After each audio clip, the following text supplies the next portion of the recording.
तो दोस्तों आज मैं एक्सप्लेन करूंगा हाल ही में रिलीज हुई एक अमेरिकन हॉरर मूवी को जिसका नाम है ब्लड। ये मूवी 2022 के एंड में रिलीज करी गई थी और रिसेंटली ही थिएटर्स के अंदर यानी कि जनवरी 2023 में आई है। मूवी काफी डिफरेंट है, काफी हटकर है, देखने में काफी मजा आएगा आपको। और इस मूवी के अंदर जो भूत प्रेतों का या फिर डीमंस का कॉन्सेप्ट है वो काफी हटकर है। साथ ही साथ द पोप्स एक्सॉर्सिस्ट जो मूवी हाल ही में आई है उसको मैंने ऑलरेडी एक्सप्लेन कर दिया है, लेकिन एक ट्विस्ट के साथ में। वहां पर जो रियल फादर गैब्रियल एमॉर्थ हैं उनके ढेर सारे केसेस को मैंने एक्सप्लेन किया है, तो अगर आपने वो वीडियो नहीं देखी है तो जाकर जरूर देख लेना। साथ ही साथ एक बहुत ही इंटरेस्टिंग सीरीज भी एक्सप्लेन हो चुकी है जिसका नाम है चैपल वेट, जो कि स्टीफन किंग की किताब के ऊपर है। उम्मीद करता हूँ कि आपको ये दोनों वीडियो जरूर पसंद आएंगी। इनका लिंक आपको नीचे पिन्ड कमेंट में मिलेगा, तो जाकर जरूर देख लेना। तो चलिए अब बिना किसी देरी के चलते हैं सीधा वीडियो की तरफ।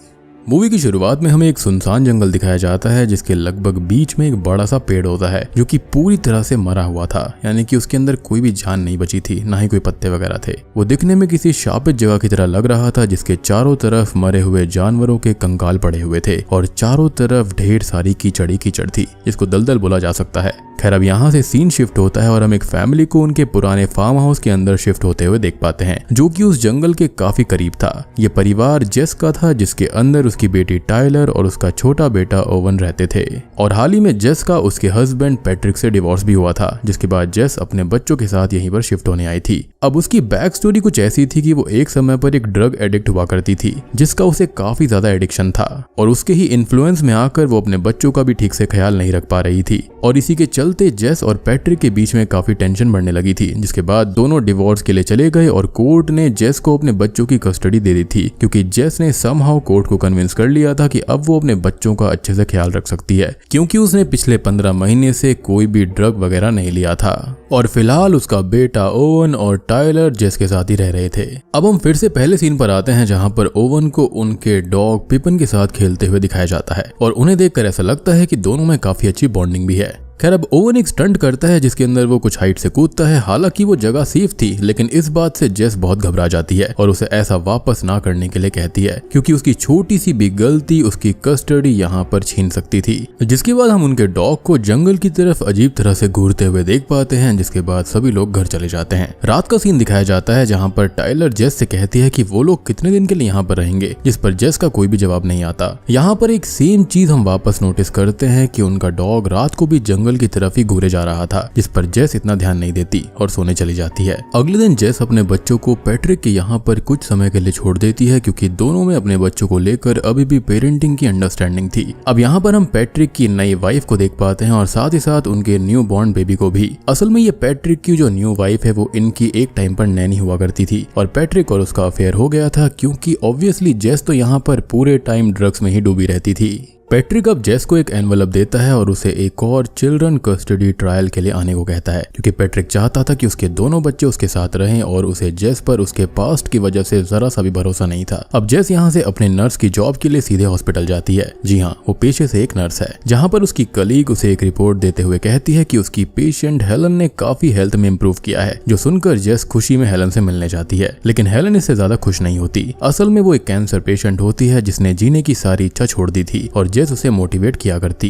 खैर अब दूसरी तरफ हम दोनों बच्चों को जंगल के एक पॉन्ड के पास जाते हुए देख पाते हैं और उनके साथ उनका डॉग भी होता है। उन दोनों ने जंगल के उस पॉन्ड के बारे में सुना था, इसलिए वो फिशिंग करने वहां पर जा रहे थे। लेकिन टू देयर शॉक वहां पर उनको पता चलता है कि वो पॉन्ड पूरी तरह से सूख गया है और ये वही जगह होती है जिसको हमने मूवी की शुरुआत में देखा था। अब वो जगह दिखने में किसी डरावनी जगह जैसी दिख रही थी, इसलिए दोनों वहां से जाने का फैसला करते हैं। लेकिन तभी उनका डॉग भौंकते हुए उस पेड़ के इधर भागने लगता है, जिसके पीछे वो दोनों बच्चे भी जाते हैं। और ये जो दलदल होता है उसके अंदर ओवन और उसका डॉग एक एक करके फंस गए थे, लेकिन समहाउ वो वहां से निकल जाते हैं। अब यहाँ से डिनर का सीन हम देख पाते हैं जहाँ पर जेस अपने बच्चों को कहती है कि ये घर उनके पुराने घर जितना अच्छा नहीं है, लेकिन वो दोनों से बहुत प्यार करती है और हम इस फैमिली की पूरी बॉन्डिंग यहाँ पर देख पाते हैं। यानी कि ड्रग एडिक्ट होने के बावजूद ये दोनों ही बच्चे अपनी माँ से काफी प्यार किया करते थे। इनफैक्ट उनकी माँ भी उनसे काफी प्यार करती थी। लेकिन स्ट्रेंजली उनका डॉग अभी भी जंगल की तरफ अजीब तरह से देख रहा होता है, जिसके कुछ ही देर के बाद में वो जंगल के अंदर भाग जाता है और ओवन के कहने पर भी वो नहीं रुकता। वो भी उसके पीछे उसे रोकने के लिए भागने लगता है, लेकिन तभी फेंस की वजह से उसे बीच में रुकना पड़ता है। अब जेस यहाँ पर ओवन से कहती है कि वो कुछ ही समय के बाद में वापस आ जाएगा, लेकिन रात होने के बावजूद भी उनका डॉग वापस नहीं आता। अगली सुबह हम देख पाते हैं कि जेस और पैट्रिक अपने बच्चों की कस्टडी के लिए अपने अपने लॉयर्स के सामने आर्ग्यूमेंट कर रहे थे, जिसके अंदर पैट्रिक जेस से अपने बच्चों का फेवरेट खाना, उनके खिलौने, उनके शोज और इन सब चीजों के बारे में पूछता है, जिसका जेस को कोई आइडिया नहीं होता। ऑब्वियस ही बात है कि वो इतने टाइम तक नशे में डूबी हुई थी, उसने इन सब चीजों पे ध्यान नहीं दिया। लेकिन फिर भी अब वो चेंज हो गई है और 15 महीनों में कोई भी ड्रग्स नहीं लिया है। उसकी रिपोर्ट्स बिल्कुल क्लियर थी और वो अपने बच्चों की रिस्पॉन्सिबिलिटी पूरी तरह से लेने के लिए तैयार थी। और इस ट्रायल का फैसला जेस के ही हक में आता है, क्योंकि कस्टडी उसको मिल गई थी। लेकिन उसकी लॉयर उसे कहती है कि उसे मीटिंग में ऐसे आर्ग्यूमेंट नहीं करना चाहिए था, क्योंकि उसे कोर्ट को 100% ये साबित करना है कि वो अपने बच्चों की अब रेस्पॉन्सिबिलिटी ले सकती है।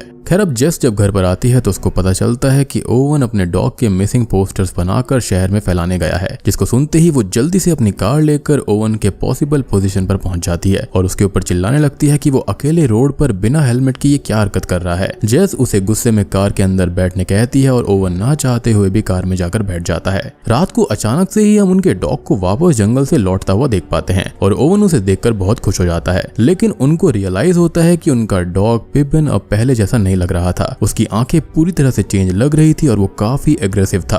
अब ये लोग कुछ भी करते उससे पहले ही पिपिन ओवन पर अटैक कर देता है और उसे बुरी तरह से काटने लगता है। अब जेस ये सब देखकर पास रखे हुए ऑब्जेक्ट से अपने डॉग को मारने लगती है और तब तक मारती है जब तक वो मारा नहीं जाता, क्योंकि वो ओवन को छोड़ ही नहीं रहा था। लेकिन पिपिन के मरने के बाद जेस रियलाइज करती है कि ओवन बेहोश हो गया है और पिंक ने उसे काफी जगह काट लिया था, जिससे खून निकल रहा था। अब बिना किसी देरी के अगले ही पल जेस ओवन को लेकर हॉस्पिटल पहुंच जाती है, जहां पर उसका ट्रीटमेंट चालू हो जाता है और पैट्रिक भी वहां पर आ गया था। वो उससे पूछता है कि ये सब हुआ कैसे, क्योंकि इसके अंदर भी उसे जेस की ही गलती दिख रही थी। लेकिन वो कहती है कि ये सब पिपिन ने किया है, जो कि एज अ पेट खुद पैट्रिक ने ओवन के लिए लिया था। और ये सीन यहीं पर कट हो जाता है।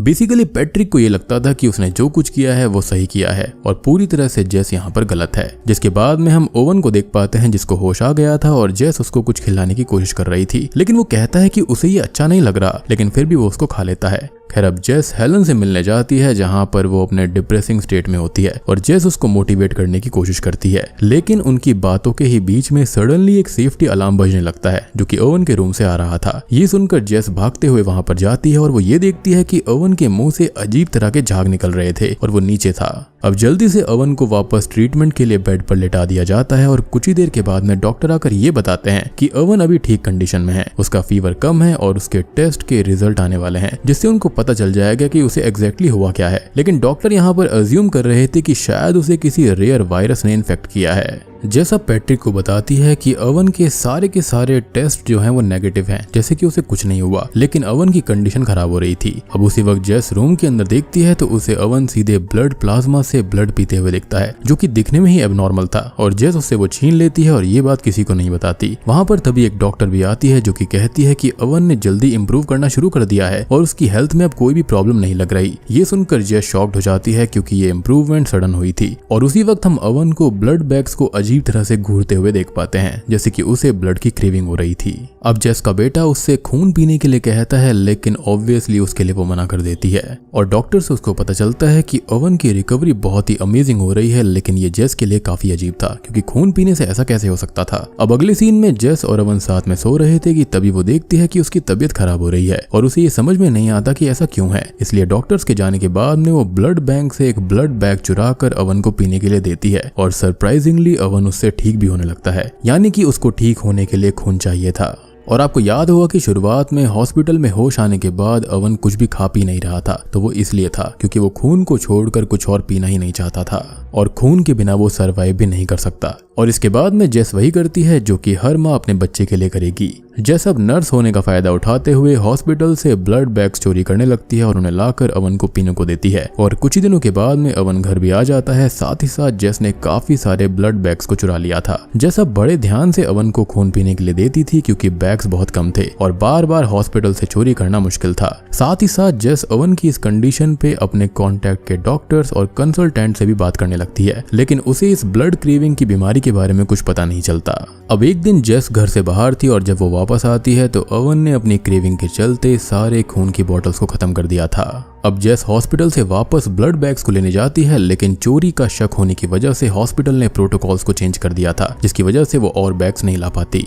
वो एनिमल ब्लड को ट्राई करती है, लेकिन ओवन को उससे कोई भी फर्क नहीं पड़ता, वो ठीक नहीं होता। और अब वो अपनी बेटे की इस कंडीशन को देखते हुए खुद का ही खून उसे ऑफर करने लगती है, जिसको ओवन पीता भी है और उसकी कंडीशन फिर से ठीक होने लगती है। यानी कि अपने बेटे को बचाने के लिए जेस हर एक मुमकिन कोशिश कर रही थी। अब ऑब्वियस सी बात है कि ऐसे खून पिलाना जेस के लिए अच्छा नहीं था, जिसकी वजह से वो काफी कमजोर होने लगती है और उसे कई बार ये भी समझ में नहीं आता कि वो कहाँ पर है और क्या कर रही है। वो बहुत ही ज्यादा वीक होती जा रही थी और इस वजह से उनके घर में एक बार तो आग लगते हुए बच जाती है। अब ये unconditional mother love in scenes में देखने को काफी मिलता रहता है, लेकिन साथ ही साथ ये डिप्रेसिंग भी होता है कि कैसे एक माँ अपने बच्चों के लिए अपने बारे में कुछ नहीं सोचती। अब एक दिन पैट्रिक आकर बच्चों को अपने घर लेकर जाता है और उस वक्त वो जेस की कंडीशन को देखता है। वो देखता है कि जेस कमजोर लग रही है और उसके हाथों पर इंजेक्शन के निशान थे, तो ऑब्वियसली यहाँ पर वो उसको उल्टा समझता है। उसको लगने लगता है कि वो फिर से ड्रग्स ले रही है, जिसके बाद में जेस यहाँ पर बेहोश हो जाती है। तभी जेस एक बहुत ही खतरनाक काम करती है। वो हेलन को ही किडनैप कर लेती है लिफ्ट देने के बहाने से और उसको बेसमेंट के अंदर चेयर से बांध देती है।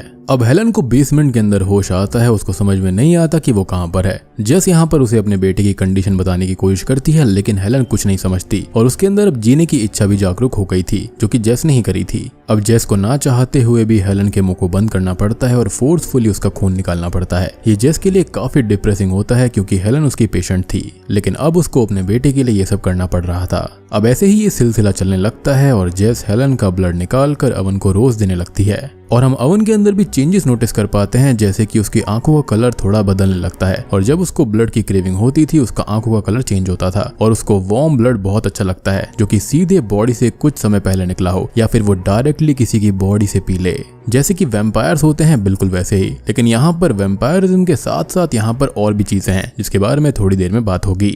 जेस सब कुछ मैनेज करती है और बेसमेंट को हमेशा ही लॉक करके रखती है। साथ ही साथ वो टाइलर को कहती है कि उसे बेसमेंट में नहीं जाना, लेकिन क्यूरियस होकर एक दिन टाइलर उसके अंदर पहुंच जाती है और वहां पर वो हेलन को देखकर शॉक्ड हो जाती है। टाइलर हेलन को छुड़ाने की भी कोशिश करती है, लेकिन तभी वहां पर जेस आ जाती है और उसको वो सारी बातें बताती है कि उसके भाई के साथ में क्या हुआ है। अब टाइलर विश्वास नहीं करती कि उसके भाई को कोई ऐसी डिजीज है, लेकिन फिर भी वो अपनी मॉम की बातों को मान लेती है और हेलन के बारे में किसी को ना बताने का फैसला करती है। खैर कुछ ही समय के बाद में पैट्रिक दोनों बच्चों को लेने आता है और जेस ओवन को जाते हुए एक खून की बोतल दे देती है।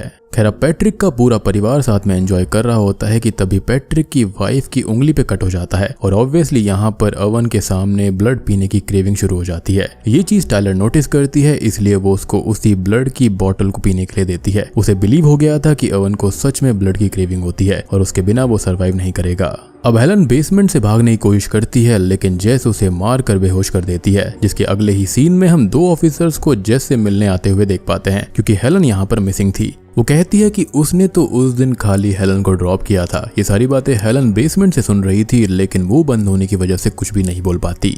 दोनों बच्चे अब वापस घर पर आ जाते हैं और तब तक हेलन बेसमेंट से बाहर भागने में कामयाब हो जाती है। जैसे ही जेस को ये बात पता चलती है, वो हेलन को हर जगह ढूंढने लगती है, लेकिन हेलन खुद को बचाने के लिए जंगल की तरफ भाग रही थी, जहां पर रास्ते में फेंस उसको नहीं दिखता और उसी में आकर उसका गला कट जाता है, जिससे उसकी मौत हो जाती है।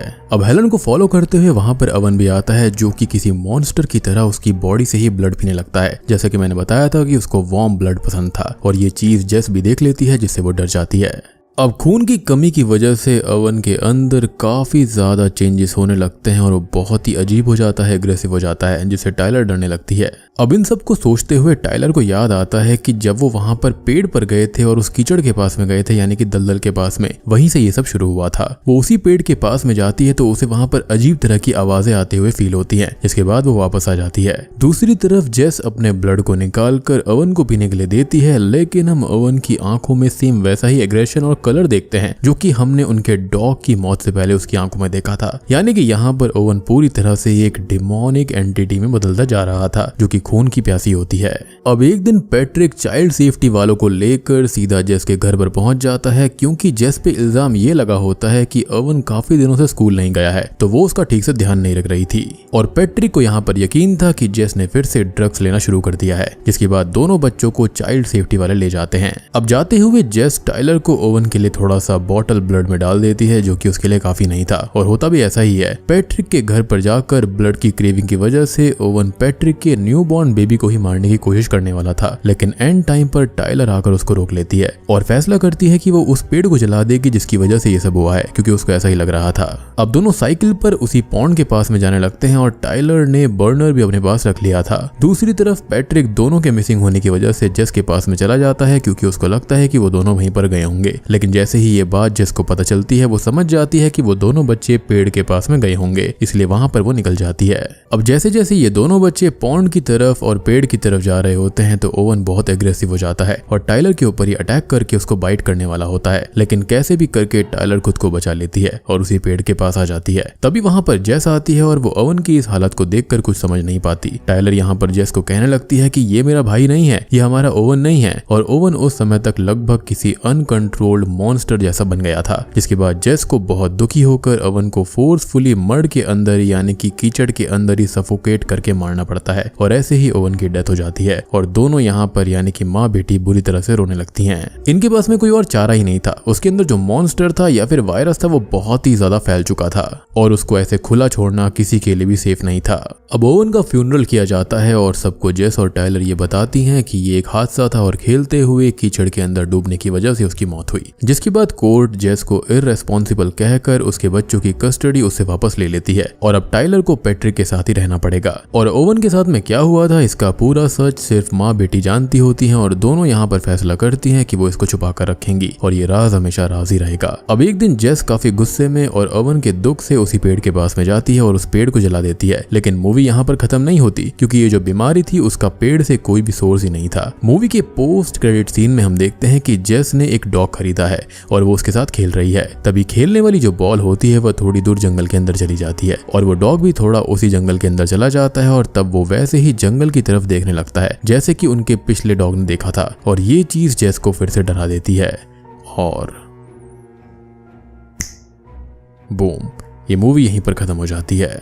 तो दोस्तों ये थी ब्लड मूवी की कहानी। अब एंडिंग की बात करें तो ये क्लियर है कि वहां पर जो कुछ भी था वो पेड़ जलने की वजह से खत्म नहीं हुआ था। मुझे पर्सनली लगता है कि वो जो पॉन्ड है वो कोई रिचुअल प्लेस वगैरह होगी जहां पर ब्लैक मैजिक चीजें होती होंगी। वहां पर कोई ना कोई डीमन या फिर गोल्स वगैरह का बसेरा होगा, इसलिए वहां पर जानवरों की डेड बॉडी भी थी और बाद में जब ब्लैक मैजिक बंद हुआ होगा तो मे बी वो जगह कर्स हो गई यानी कि शापित हो गई और वो पेड़ उन रिचुअल्स या फिर मैजिक का सेंटर होगा या फिर वो पॉन्ड भी हो सकता है। मेरे ख्याल से ये जो ब्लड की क्रेविंग ओवन को हो रही थी ये सेम क्रेविंग उसके कुत्ते को भी हो रही थी, इसलिए उसने ओवन के ऊपर अटैक किया था और शायद इन्फेक्टेड ब्लड के अंदर ऐसा कोई बैक्टीरिया या फिर वायरस होगा जो कि दूसरे लिविंग बींग्स को भी ऐसा ही मॉन्स्टर बना देता होगा। इनफैक्ट जो इविल डेड मूवी है उसके अंदर भी कुछ कुछ ऐसी चीजें होती हैं, पूरी तरह नहीं लेकिन कुछ कुछ ऐसा है वहां पर। यहाँ पर अजीब चीज ये है कि कोई सिर्फ ब्लड पे कैसे डिपेंड रह सकता है ये एक्सप्लेन नहीं किया गया और असल में मूवी के अंदर इन सभी चीजों का कोई भी हिंट नहीं है कि यहाँ पर चीजें हो कैसे रही थी। लेकिन श्योरली उस जंगल के अंदर उस पॉन्ड के आसपास कोई ना कोई ऐसी एंटिटी जरूर थी जो कि किसी ना किसी तरह से जानवरों को अपनी तरफ पहले अट्रैक्ट करती है, क्योंकि शुरुआत हमेशा किसी ना किसी जानवर के साथ थी और उस पेड़ के इर्द गिर्द काफी सारे जानवर पड़े हुए थे। तो मेरे ख्याल से ये जो भी चीज है वो सबसे पहले यहाँ पर जानवरों को इन्फेक्ट करती है, उसके बाद में ह्यूमंस के अंदर आ सकती है। शायद से ये डायरेक्टली इंसानों को नुकसान नहीं पहुंचा सकती, हो सकता है किसी तरह का म्यूटेशन होगा, कोई बैक्टीरिया, कोई वायरस या फिर वैम्पायरिज्म भी हो सकता है। लेकिन मुझे अभी भी लगता है कि ये कोई डीमन है या फिर कोई ना कोई गोल है और यही चीज इस मूवी को काफी इंटरेस्टिंग बनाती है कि पूरे टाइम हम सस्पेक्ट करते रहते हैं कि जंगल के अंदर ऐसी चीज है क्या। और जो भी नेगेटिविटी थी वो उस पॉन्ड एरिया के आसपास ही थी और एनिमल्स को यानी कि डॉग्स, कैट्स वगैरह को वो अट्रैक्ट करती होगी। तो उम्मीद करता हूँ कि आपको ये मूवी पसंद आई होगी, एक्सप्लेनेशन पसंद आई होगी। पसंद आई है तो वीडियो को लाइक कर देना, चैनल के ऊपर नए हैं तो सब्सक्राइब कर लीजिए। तो मैं आप सबको मिलता हूँ अगली वीडियो के साथ में, तब तक के लिए